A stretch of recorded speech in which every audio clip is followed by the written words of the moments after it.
Well, thanks a lot, Conrad. I appreciate it. And it's always good to go and see other areas of the world and what they're doing. But then again, there's no place like home.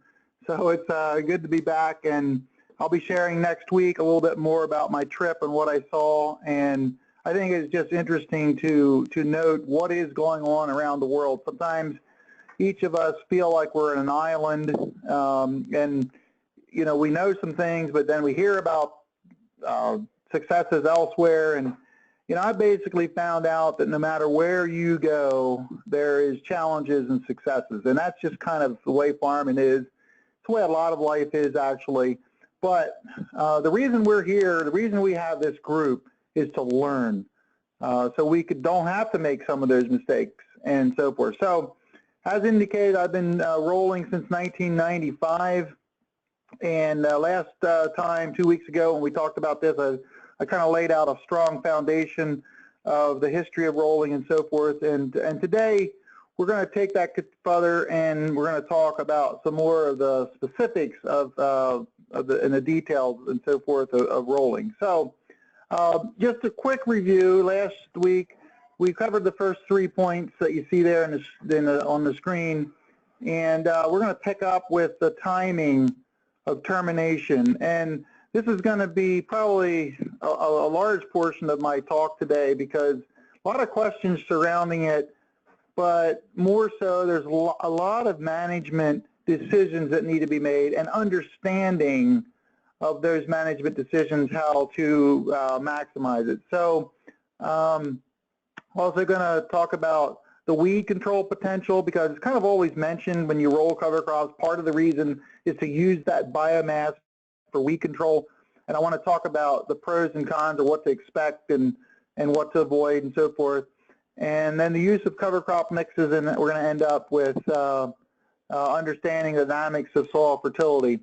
Plus a little bonus, and this is kind of sprinkled throughout, having a planter that's capable of planting into these heavy covers, because when we're rolling, generally we have a heavier cover, and rolling's one thing, and that's great, but do you have a planter that's capable of planting into that?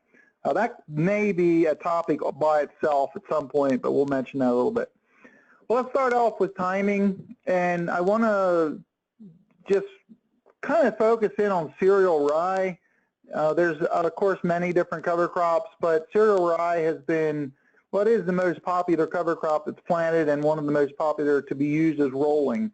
And when we say timing of termination, I'm talking about here is when we roll it. And we're going to talk a little bit about herbicides, and I'm also going to be mentioning here rolling without herbicides. And, you know, can that be done? There's been a lot of agricultural press about that, and kind of comes under the organic no-till. And it certainly stirs up a lot of conversation and possibilities. I've heard people say that the holy grail of organic farming would be organic no-till. And I have found out in my personal research here and personal experience that it is indeed possible to roll cover crops and not need herbicides. However, in order to do that consistently, that's very difficult to do it where you want to maintain a 100% no-till cropping system. So I think we need to step back a little bit and say, well, where can we utilize this in the whole weed control thing, and especially in organic? Even those of us who are not organic, we all want to save money. We want to save herbicides. I think it's a high value, but where is the balance in that? So it is possible, and I have stated this dozens of times at meetings, and no one has really challenged me on it. So it's basically what I have seen, that when conditions are right, rolling cover crops and then not using herbicides can work about 1 out of 5 times. 1 out of 5 times it'll be a disaster, and 3 out of 5 it'll be kind of in the middle there. And I think that's an expectation that I need to put out there, that there are times when it can work, and there are times where it just won't work. And there's some reasons for that, and we're going to talk about that. I also want to talk too about what's really getting popular now is putting rollers on planters. And this is, I had shown some pictures the last time. Dawn Biologic has really stepped up. There's some other companies now doing this where you can actually plant and roll at the same time. So obviously here, the essential time, or the timing of termination is essentially at planting. And when you do this, you just have to understand some of the dynamics of this. The primary reason for rolling on planters is simply to get the cover crop rolled down so it doesn't shade out the crop when it grows. As far as other things like weed control and different things like that, that may or may not be what someone's trying to emphasize. But this whole thing of that planning is definitely something that is really catching on, I would have to say. So the question here is, do I spray before planting or after planting? And my answer is both can work. And it really comes down to maybe what are you most comfortable with. I would say that surprisingly, spraying after planting has worked.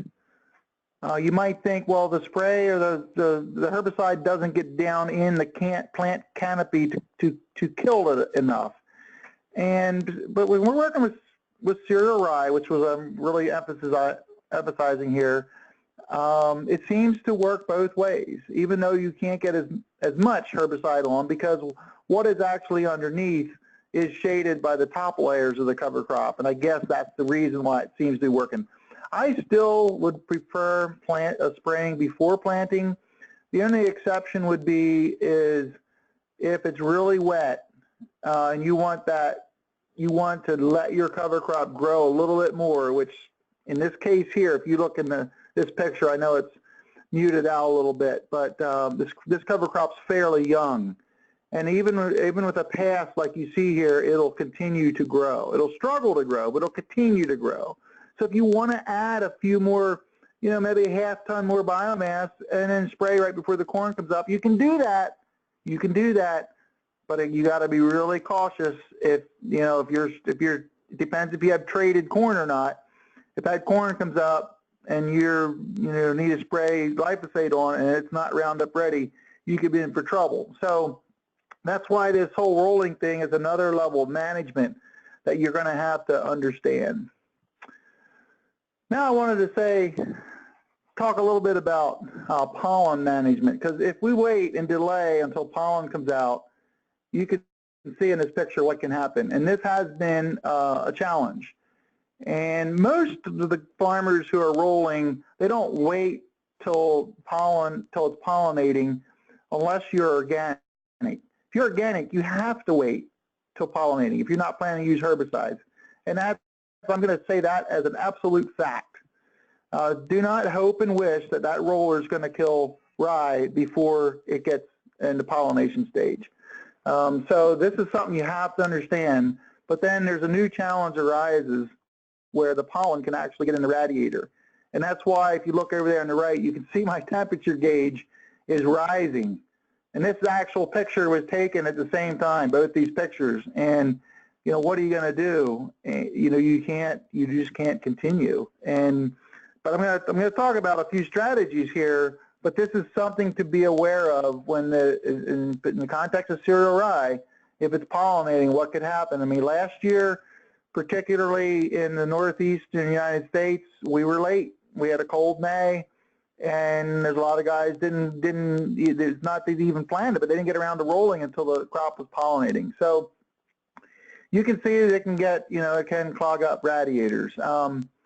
There is one, it's more of an expensive fix here, but there's reversible fans that you can get to put in tractors. This is not a cheap one, but I'm just putting it out there that it is a possibility. However, some other things to do is in my case, I don't have my rollers on my planter, so I can roll at a different time. If you have the option to go out in the morning when there's dew on the rye, if you have a morning with heavy dew, that there you can get some acres rolled then, and there'll be less pollen. So it's just a kind of a small idea, but nonetheless, if it is a factor, you can start 4 in the morning or whatever, and that can help. So that's just a little trick there, if you will, in doing that. Another thing is switch out to using triticale and maybe another species if this is a problem, because triticale doesn't tend to pollinate as heavy as rye. And I believe, I think last year Andy, who's on this webinar here, explained to me the reasons why triticale doesn't have as much pollen. Maybe we can talk about that a little bit later.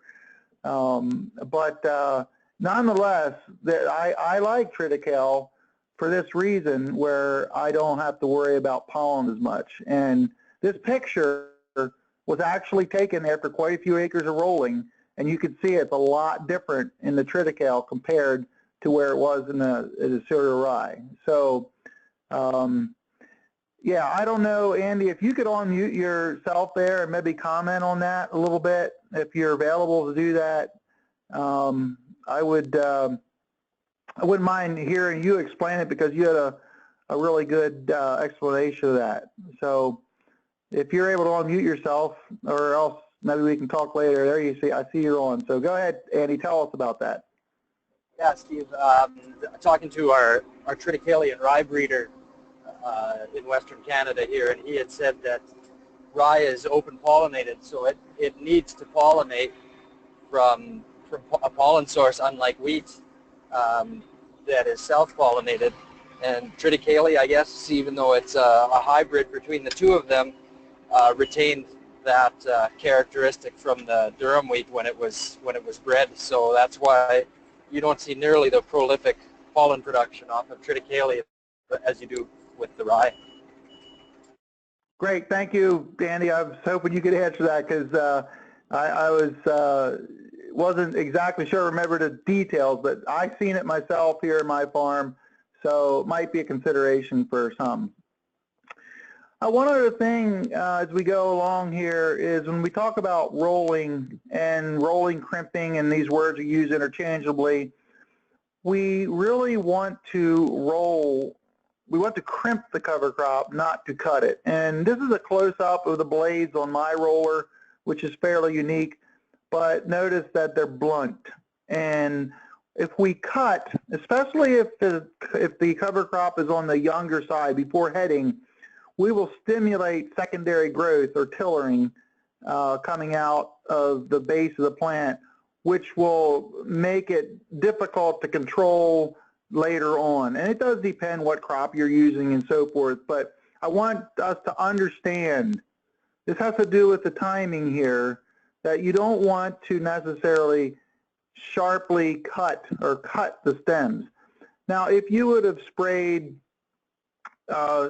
several days before, then this effect won't matter as much, because the herbicide would have gotten into the roots. It'll kill the crown of the plant. But if you're going to spray later, or really shortly before you roll, you don't want to cut, you want to crimp. So I think that's important to know. Another thing that is maybe one of the most popular challenges, frustrations, failures of rolling is where the cover crop blows down before you plant through it, before you roll it. And this is one of the reasons why, for my operation here, and I'll just advance my talk here a little bit by saying a lot of the rolling I do is before the 50 acres of pumpkins and squash that I have. So I'm not rolling until the June to the middle of June. And I like to use hairy vetch and crimson clover and legumes that are mixed in, especially the vetch actually climbs up the triticale and will pull it down if you're not careful, especially when it rains. So this is just a picture here of this field here. The rows would have to be planted across the stems, the thick stems there, which even with the best of the planters out there, it makes it a big challenge. So you don't want to let your cover crop blow down or lodge. Several factors here that that feed into this is the seeding rate of the cover crop. And this can get a little tricky, and somehow you'll have to experience this, and I know we have people listening from various parts of the world, and this can vary a little bit, but the seeding rate of the cover crop, it's always best to err on the side of a lower seeding rate than a higher seeding rate until you get comfortable with the fertility you have and just your local growing conditions. I would say a bushel of rye would be a really good starting place unless you're planting late, and then 2 bushels fine. But I would go off of that. Now, if your fertility isn't that great, you don't have a history of manure and so forth, you might want to bump it up a little bit so you get up enough biomass there to help with weed control, if weed control is a high priority for you. So there's a lot of factors go into this whole lodging thing. And it's again, I'm trying to keep this from happening because it just makes it harder to plant later on. The other thing is factors, the mix ratio of legumes. I had mentioned about I like to use hairy vetch. Hairy vetch has absolutely no standability, and it climbs up the rye or the triticale and it'll actually almost pull it down.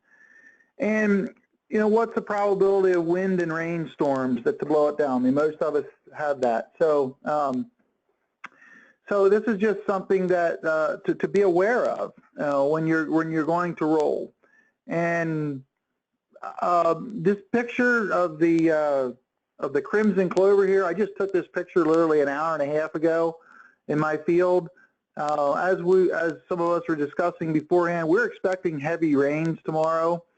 This crimson clover is intended to be before I'm going to plant some butternut squash. Not for 3 weeks yet, but this afternoon this is going to be rolled because I pretty much can assure you it's not quite pure crimson clover, but it's going to go down.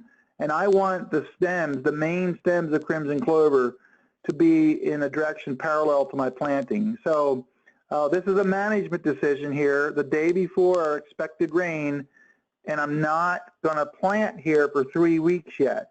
Now I know enough to know that this crimson clover is not fully flowered. It's about barely 50%. I would estimate this at 30 to 40% flowered right now, that it will not stop growing. I'm still going to get benefits over the next 3 weeks, but my main stems are going to be lined up parallel to planting.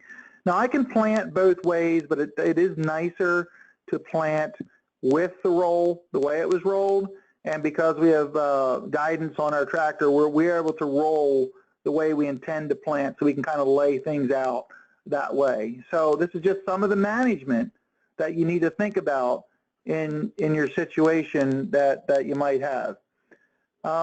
Here we are racing before a storm. I mean, that's literally a storm's a couple miles away, cold front coming through, and we're trying to get it down as fast as we can. This is a really nice stand here of sugar rye and hairy vetch that we're going to be planting pumpkins into. So we're trying to beat the storm. This next picture is at night. This is literally at 2 a.m. in the morning. When it was actually on a Sunday, and they called for some storms coming in late Sunday night, and I saw on the radar it was a couple hours away, and I had this beautiful stand of triticale and hairy vetch. If you look close there, you can see the triticale in there. And I started at 11 a.m. and until the rain hit, it was at 2 a.m. I got done not quite in time. It was actually starting to go down during the first round of rain that came through.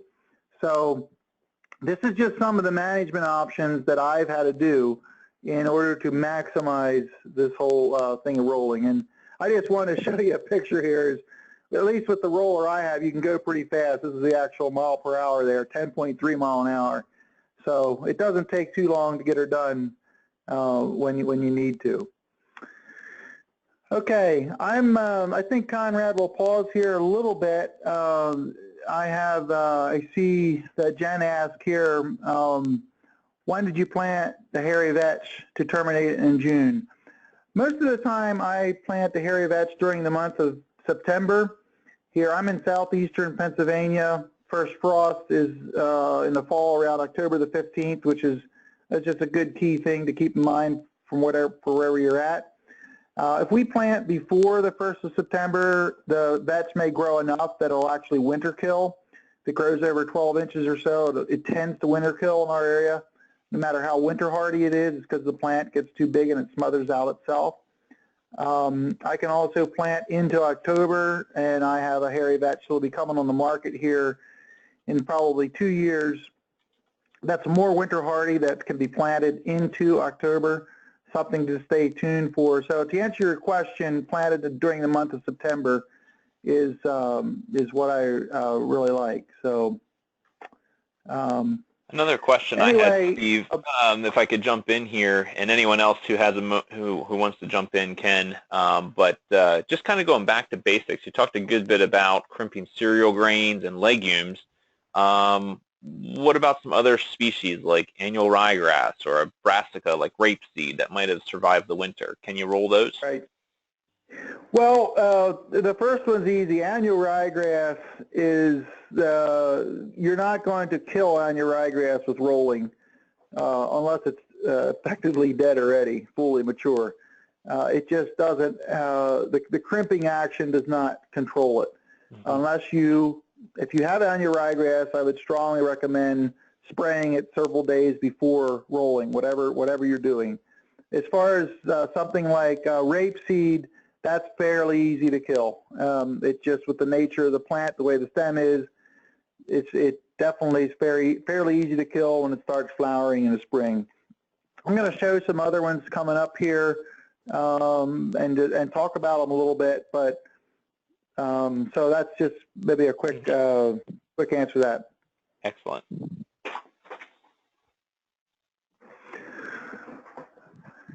Okay, moving on. I want to talk about no herbicide and herbicides. I mentioned that I grow some pumpkins. This is an older picture of mine here back when I first started rolling in the mid-90s. I wanted to see if I could grow anything without herbicides. And actually, here's some pumpkins. Not bad. Not bad. There's a few weeds coming in there, but I would call this a success. This next picture, again, an older picture, but definitely a failure. And the reason this was a failure is because the cover crop simply did not have enough biomass. It was too sparse, and it did not have enough biomass to control any weeds at all, as you can see. So in expectation here, if you're looking for weed control, you have to have sufficient biomass. And I'm talking when it's rolled, it's going to be an inch or two thick. And it depends how you measure that, but a couple tons per acre if you want to measure it that way. So it does come back to how your cover crop was established, when it was established, how well it grew. And, it's part of agriculture, it's part of the weather. Some years it's going to be better than others. But to set yourself up for success, you want to get a good established in the fall in timely manner so it can grow up and time it to when you need it in the spring. This next picture is when I used to grow sweet corn. I also was able, for some of my later plantings in June, if you look close there, it's hairy vetch residue that has been rolled down and a really strong kill.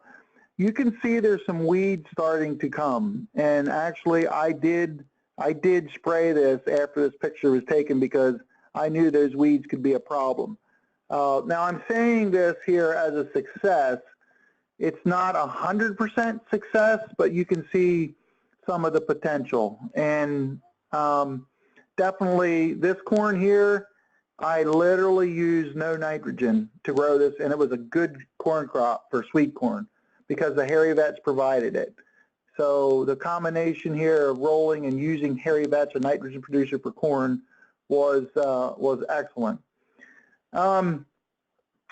question about spraying before or after, it's definitely something that it depends a little bit what you're doing. You can reduce rates when you spray it before if you want to.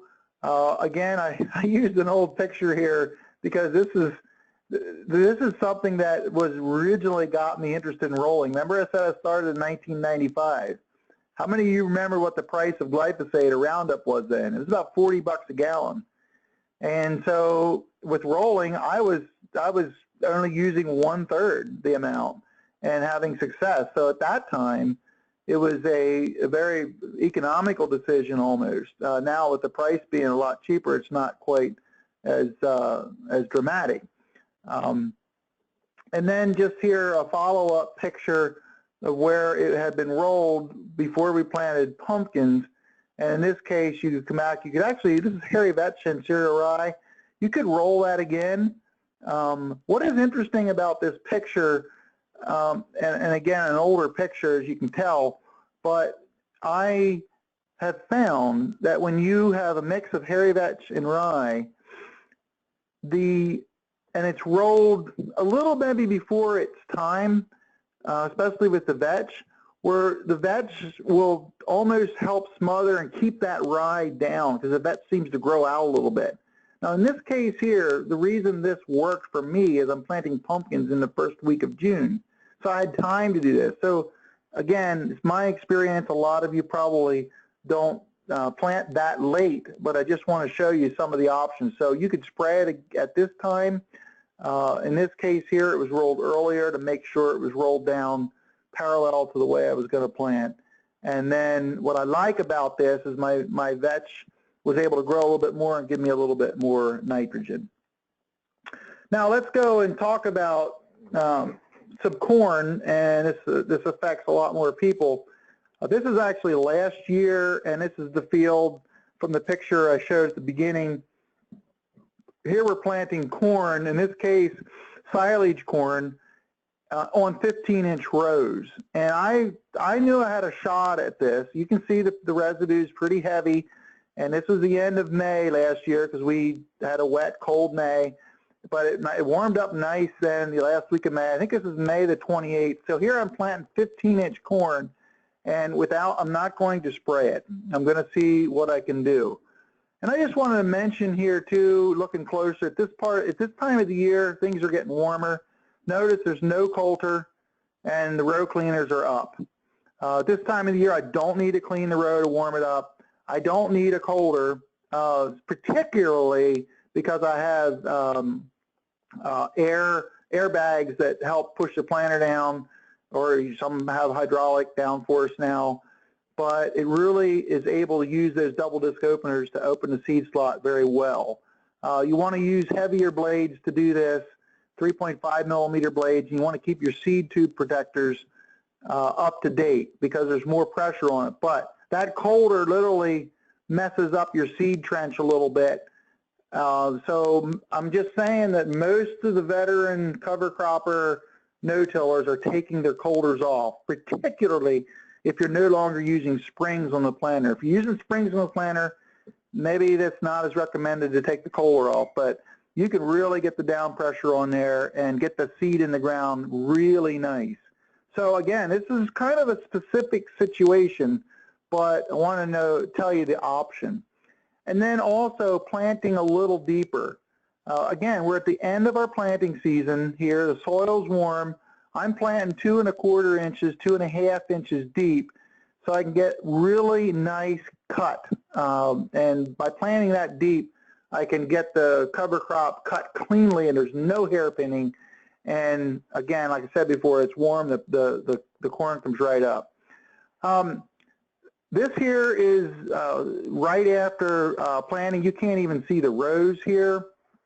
And then as it started to grow, and you can see the corn has come up really nicely here through that residue. It dried all. It started, you know, it was, the cover crop was effectively dead. Now you can see in the background there's a little bit try to come up. You can see a little vetch plant struggling to grow there. But I have to tell you that I saw a few weeds coming, and I don't like weedy fields. So I went in there and sprayed a post-emergence herbicide here about a week after this picture was taken. So, okay, it's not, no herbicides at all, but I like to say a little herbicide goes a long way with rolling.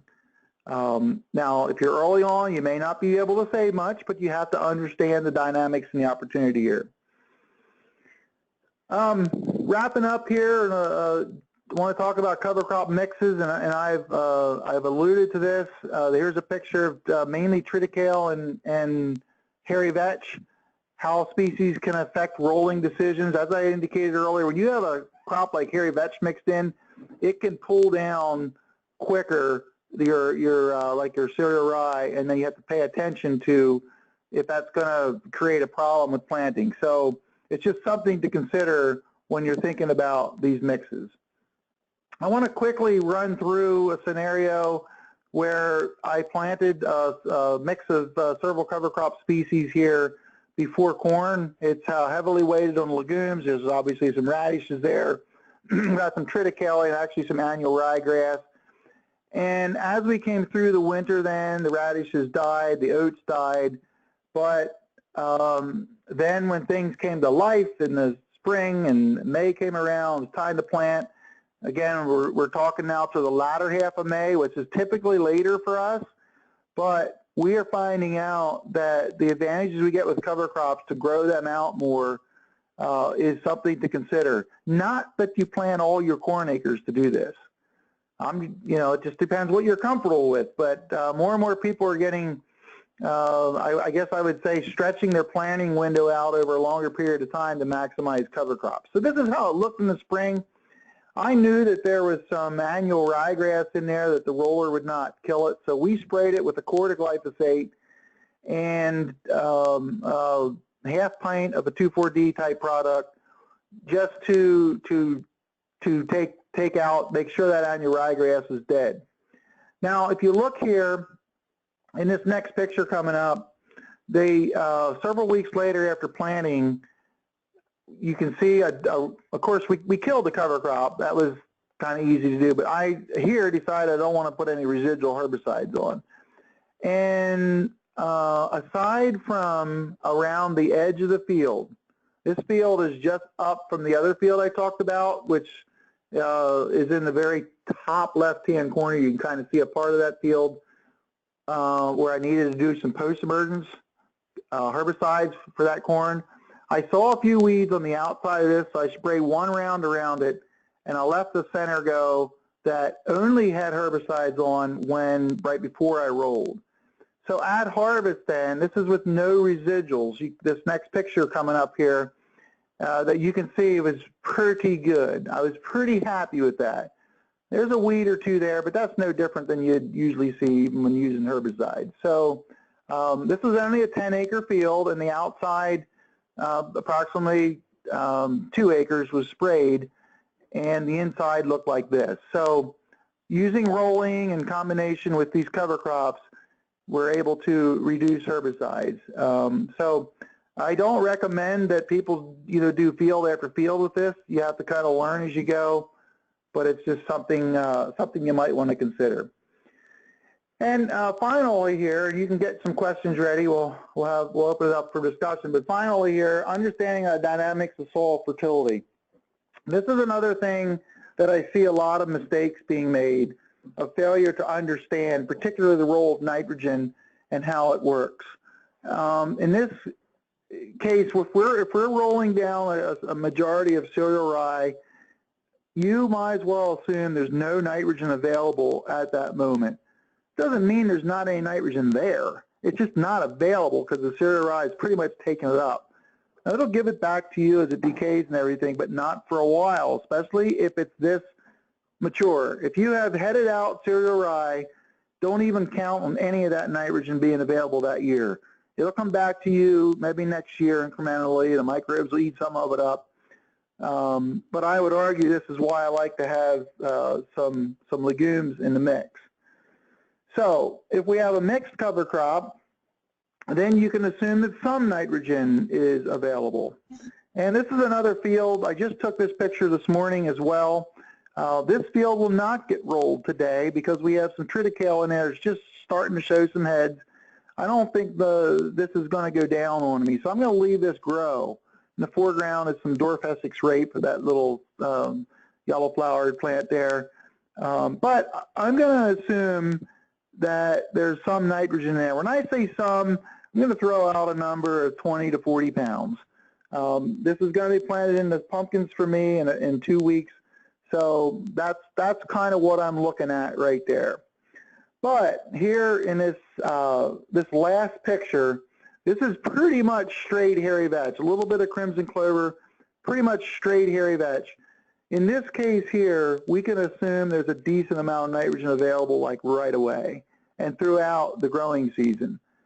So this is why I wanted to mention this, why it's important to understand the species you're working with and how soil fertility is. So if you're going to be rolling down like a cereal rye, you want to get nitrogen on there like right away. Even some in the row if you can with the starter fertilizer. Put it up front. That's where it's going to need it. And sure, come back and side dress if that's what you do. Hairy vetch on the other hand, or more of a straight crimson clover, even a mix that has over 50% legumes in it. You probably don't need any nitrogen on the plant or at planting. Then you'll have to fill in the balance later. This field here that you're seeing, this type of a hairy vetch, and this again was taken this morning. It's going to start blooming here soon.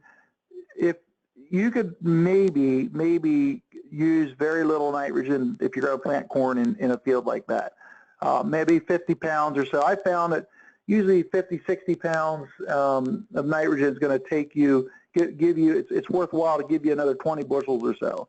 But again, this is a good cover of vetch here, and you can see that it has you know, the potential to really help out. I have a question, Steve. Are you bottling and selling your courage? Because some of those cover crop stands are just downright thick. I mean, what?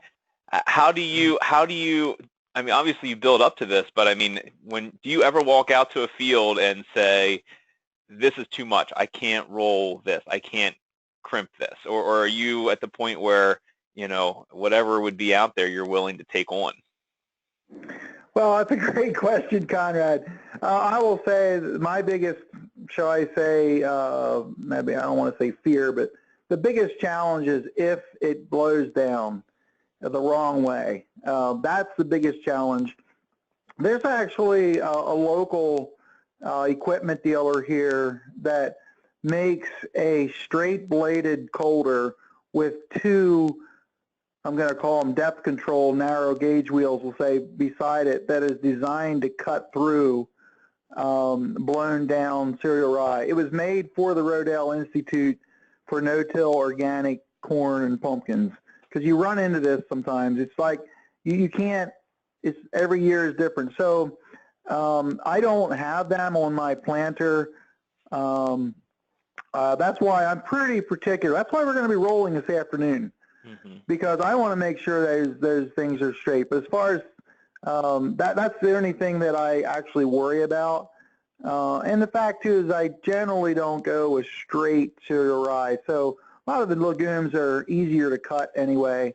But again, like I was saying, there's a few tricks to that. Planting a little deeper helps cut it better if that is the case. But that would be the only thing that comes to mind that I would be worried about. Sure. So if it's standing and you're choosing the time to roll it down, you've got the confidence to get in there and kill it. Yep. Fantastic. Another question here that I had while we see if anybody else has one to jump in on is you mentioned that if you're rolling down cereal rye that's headed out, that almost none of that nitrogen, none of that residue is going to break down fast enough to benefit the corn crop. If number one, did I understand that correctly? And number two, what would be a comparable time frame? Let's say if the cereal rye or the triticale was in boot stage, when would you expect that nitrogen to be available for the corn crop? Okay, I'll answer first. When it's headed out or pollinating, there is a little variability to that comes back to the biological maturity of the field.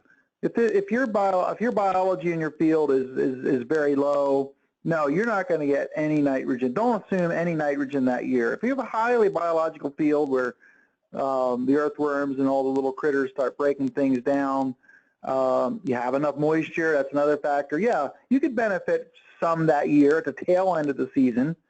So that's my answer to the first question. As far as the boot stage is where the big swing takes. I have noticed that if let's just say, before boot stage, sometimes I question the value of rolling at that point because the grain is so immature that when you spray it, it pretty much falls over soon anyway. There's no strength in the stems, and then they can be literally totally gone in your field by the end of July, providing you have some rain, providing you have some biological activity there.